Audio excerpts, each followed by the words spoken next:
Adik bayi.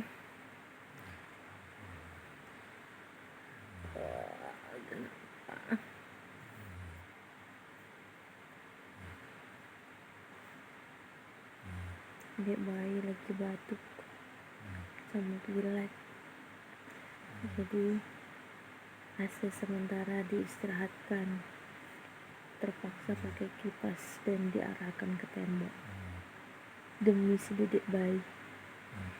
Ya kan dedek bayi? Dedek bayi pun gak keringatan. Coba kalau keringat dikit aja bisa dijadikan alasan. Dedek bayi.